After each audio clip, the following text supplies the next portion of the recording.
Audiobook Muhammad, kisah hidup Nabi berdasarkan sumber klasik, karya Martin Lings, Abu Bakar Sirajuddin. Bab 24, Perpecahan Keluarga. Thalib dan Aqil, putra-putra Abu Thalib yang lebih tua, tidak mengikuti jejak saudara-saudara mereka yang lebih muda, Ja'far dan Ali. Mereka tetap seperti ayahnya, tidak masuk Islam tetapi bersikap toleran. Sangat berbeda dengan sikap Abu Lahab. Sejak konfrontasi terakhir dengan para pemuka Quraisy, ia terang-terangan menunjukkan sikap permusuhannya. Begitu pula istrinya, Jamil, saudara perempuan Abi Sofyan, pemimpin Abdus Syam yang memendam kebencian kepada Nabi. Mereka memaksa kedua anak mereka untuk menceraikan Ruqayyah dan Kulthum.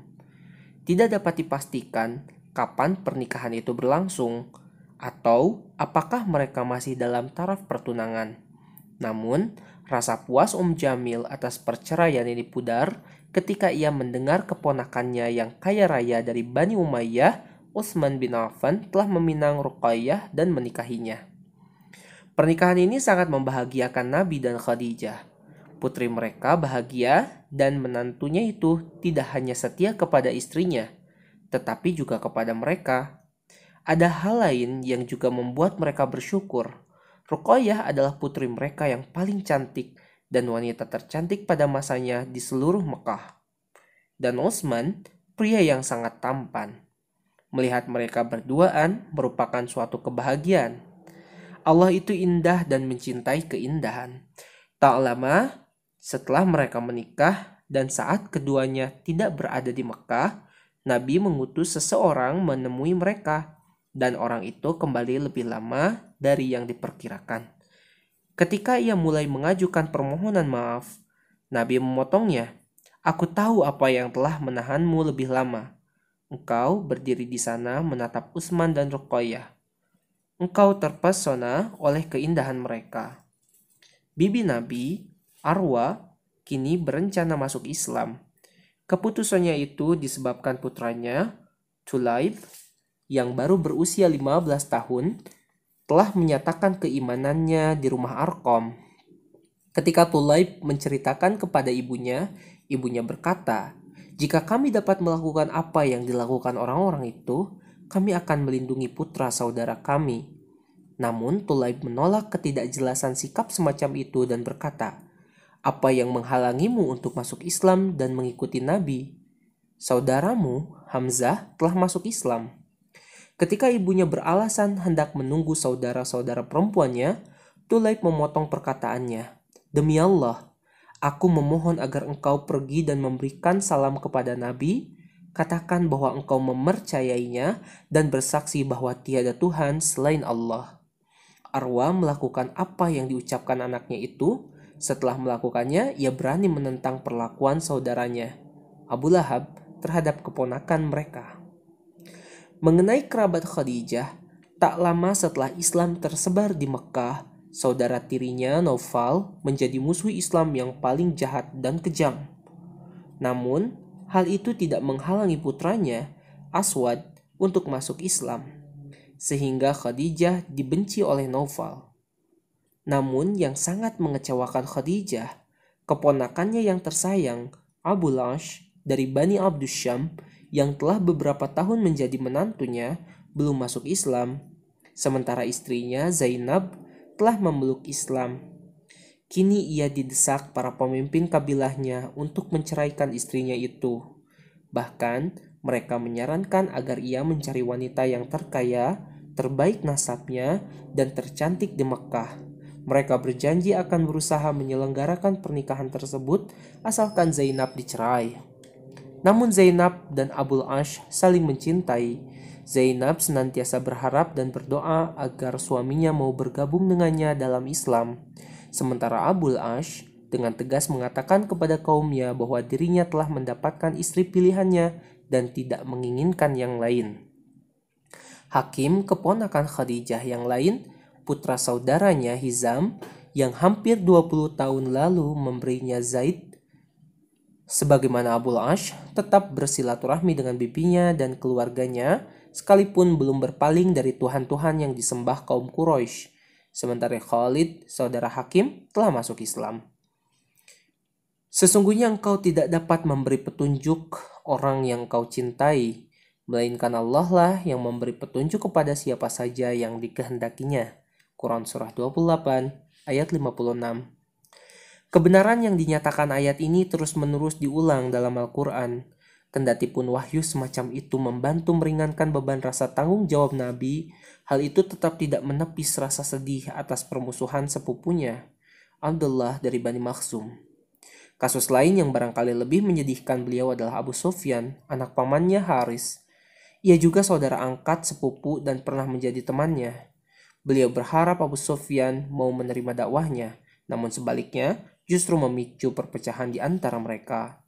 Lama-lama Abu Sufyan kian menjauh, mungkin karena dipengaruhi paman mereka, Abu Lahab. Beberapa hal lain membuktikan kebenaran ayat di atas. Jejak keislaman Abu Bakar telah diikuti istrinya, Ruman, juga oleh Abdullah dan Asma, putra dan putrinya dari almarhum istrinya yang lain. Ruman baru saja melahirkan putri keduanya yang dinamai Aisyah. Ia seperti putra Zaid, Usama, menjadi anak-anak pertama yang lahir dalam Islam. Namun, meskipun telah membuat banyak orang masuk Islam, Abu Bakar tidak dapat menundukkan anak sulungnya sendiri, Abdul Ka'bah, yang menentang agama kedua orang tuanya itu. Jika kaum mukmin diliputi kekecewaan, musuh mereka merasa sangat gusar berhadapan dengan kenyataan baru yang kehadirannya tidak diperhitungkan di Mekah. Sebuah kenyataan yang mengancam runtuhnya cara hidup mereka dan menghancurkan semua proyek masa depan mereka, terutama yang berkaitan dengan rencana pernikahan anak mereka. Bani Makhzum merasa senang ketika seorang warganya, Abdullah, menentang keras sepupunya Muhammad di dalam majelis. Saudara Abdullah, Zuhair, meskipun kebenciannya tidak terlalu besar terhadap agama baru itu, juga tidak mau masuk Islam. Seperti Abdullah, ia adalah putra Atikah, putri Abdul Muthalib. Namun almarhum ayah mereka memiliki istri kedua yang juga bernama Atikah, dan istri ini ia mempunyai seorang anak perempuan. Hindun, nama anak itu adalah wanita cantik jelita yang kini berumur 19 tahun, dan baru-baru ini menikah dengan sepupu saudara tirinya Abu Salamah dari Bani Makhzum. Seluruh anggota kabilah bangga dengan hubungan kekerabatan di antara mereka. Namun, mereka kemudian menjadi cemas ketika keislaman Abu Salamah diketahui. Rasa cemas ini berlipat ganda ketika Hindun atau Salamah, begitu ia dipanggil, bukannya meninggalkan suaminya, malah mengikutinya menjadi salah seorang pengikut setia Nabi. Setelah ayah Abu Salamah meninggal, ibunya, Barrah, menikah dengan lelaki Quraisy dari Bani Amir, yang dengannya ia memiliki putra kedua yang dikenal dengan Abu Sabrah. Suhail, pemimpin Bani Amir, telah menikahkan putrinya Kulthum dengan Abu Sabrah. Barrah berbeda dengan saudara perempuannya, Arwa, belum masuk Islam. Namun Abu Sabrah dipengaruhi tidak hanya melalui saudara tirinya, Abu Salamah, namun juga melalui ibu tirinya, istri kedua ayahnya, Maimunah.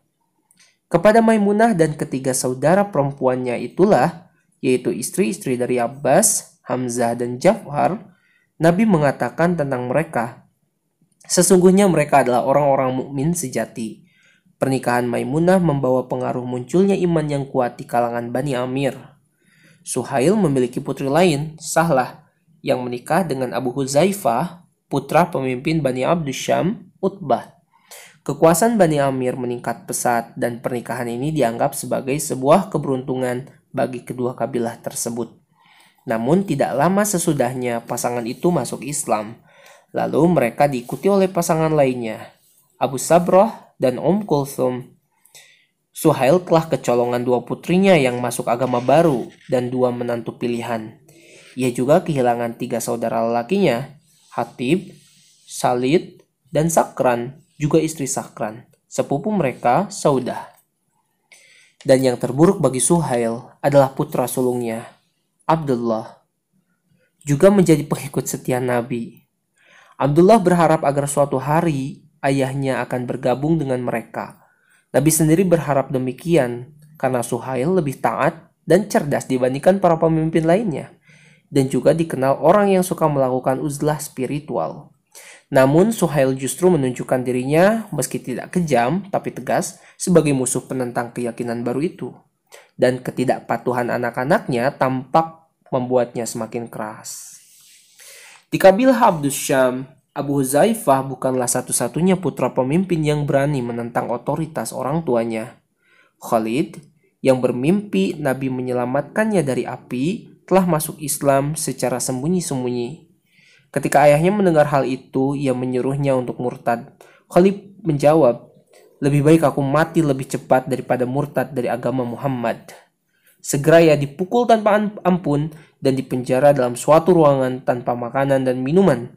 Namun setelah 3 hari Khalid kabur dan ayahnya pun tidak mengakuinya sebagai anaknya lagi. Tanpa bertindak lebih jauh, Utbah lebih sabar dan tidak begitu keras kepada Abu Huzaifah. Abu Huzaifah lebih akrab dengan ayahnya dan ia berharap ayahnya menyadari kekeliruannya sebagai penyembah berhala. Sedangkan Bani Umayyah, cabang Abdus Syam, di samping keislaman Utsman dan pernikahannya dengan Ruqayyah, juga mengalami kehilangan lain yang serius. Beberapa orang sekutu mereka dari Bani Asad bin Khuzaimah juga menyatakan keimanan mereka kepada agama baru itu. Ada sekitar 14 orang, termasuk keluarga Jahsy, yang seperti halnya para sepupu Nabi, juga merupakan para tokoh. Dengan masuk Islamnya para sekutu berharga ini, maka Abu Sufyan, pemimpin Bani Umayyah, juga kehilangan putrinya sendiri, Habibah, yang ia nikahkan dengan Ubaidillah ibnu Jahsy, adik Abdullah. Pada Bani Adi, di salah satu keluarga pemimpinnya terjalin kekuatan ikatan kebenaran yang menghancurkan ikatan yang lebih kecil pada generasi terakhir. Bersama 2 istrinya, Nufail memiliki 2 orang putra, Khattab dan Amr. Setelah Nufail meninggal dunia, Ibnu Khattab menikah dengan anak tirinya, Amr, dan melahirkan seorang putra, Zaid. Jadi, Khattab dan Zaid adalah saudara seibu. Zaid termasuk orang yang menyaksikan praktek penyembahan berhala oleh kaum Quraisy seperti halnya Warokoh, tapi ia tidak saja menolak untuk ikut serta. Bahkan, ia tidak mau memakan apa saja yang dipersembahkan bagi berhala. Ia menyatakan dirinya penganut agama Ibrahim. Ia tidak ragu-ragu mengkritik kaumnya di muka umum. Di sisi lain, Khattab pendukung setiap praktek kebiasaan Quraisy itu. Ia merasa direndahkan oleh sikap Zaid yang tidak menghormati dewa-dewi yang mereka sembah. Oleh karena itu, ia mengintimidasi Zaid, mengusirnya dari kota Mekah dan menyuruhnya tinggal di atas perbukitan. Bahkan ia menggalang sekelompok pemuda yang diperintahkan untuk mencegah Zaid datang ke tanah suci. Orang yang terusir itu akhirnya meninggalkan Hijaz dan pergi ke kota Mosul di sebelah utara Irak. Sampai di sana, ia berjalan ke barat laut, ke Syria, senantiasa menanyakan para pendeta tentang agama Ibrahim. Akhirnya ia bertemu dengan seorang pendeta yang memberitahukan bahwa saat kedatangan seorang nabi dari negeri yang ia tinggalkan hampir tiba. Nabi yang akan mengajarkan agama yang dicarinya. Zaid kemudian berbalik arah, tetapi dalam perjalanannya melewati wilayah Lachem di perbatasan sebelah utara Syria, ia diserang dan dibunuh. Ketika Warokoh menerima kematiannya, ia menuliskan sebuah elegi sebagai ungkapan duka cita dan doa untuknya. Nabi juga mendoakannya dan berkata bahwa kelak di hari kiamat, ia akan dibangkitkan seorang diri, tapi nilainya sama dengan keseluruhan manusia. Beberapa tahun setelah kematian Zaid, Khattab juga meninggal dunia. Putranya, Umar, memiliki hubungan baik dengan putra Zaid, Sa'id, yang menikahi saudara perempuan Umar, Fatimah. Pertentangan antara kedua cabang keluarga itu telah berakhir. Namun, sejak Islam datang, Sa'id menjadi orang pertama yang mengikutinya, sedangkan Umar, ibunya saudara perempuan Abu Jahal, menjadi seorang penentang terbesar. Fatimah mengikuti jejak suaminya, namun mereka tidak berani memberitahu saudaranya. Umar, karena dikenal keras dari sisi manapun, Umar sebetulnya dikelilingi oleh Islam. Istrinya Zainab adalah saudara perempuan Utsman, putra Al-Maz'un dari Bani Jumah. Dan pada dasarnya, Utsman itu seorang zahid dan cenderung pada tauhid sejak sebelum turunnya wahyu. Ia beserta dua saudaranya termasuk para pemeluk Islam yang pertama. Mereka dan Zainab memiliki 3 orang keponakan yang telah masuk Islam. Mengenai Zainab sendiri, istri Umar, tidak ada riwayat tentang keislamannya. Hal itu tidak diragukan lagi karena ia memiliki alasan kuat untuk merahasiakannya. Saudaranya, Utsman, bahkan lebih tidak kompromi dibandingkan Umar. Namun ia tidak begitu keras. Zainab dan saudaranya adalah adik sepupu pemimpin kabilah mereka, Umaymah ibnu Khalaf, salah seorang musuh Islam terbesar. Saudaranya, Ubay, suatu hari membawa tulang busuk kepada Nabi dan berkata, "Muhammad, buktikan bahwa Tuhanmu dapat menghidupkan tulang ini." Dengan senyum sinis, ia lantas meremuk-remukkan tulang itu dan melemparkannya ke wajah Nabi. Beliau pun menjawab, "Memang demikian. Tuhan akan membangkitkannya dan juga membangkitkan dirimu seperti sekarang ini, lalu akan melemparmu ke dalam neraka." Wahyu berikut ini ditunjukkan kepada Ubay. Allah Ta'ala berfirman, dia lupa kepada kejadiannya. Ia berkata, "Siapakah yang dapat menghidupkan tulang belulang yang telah hancur luluh?" Katakanlah, ia akan dihidupkan oleh Tuhan yang menciptakannya pertama kali. Quran surah 36, 78-79. Itulah akhir dari bab 24. Berikutnya kita memasuki bab 25 yang berjudul Kiamat.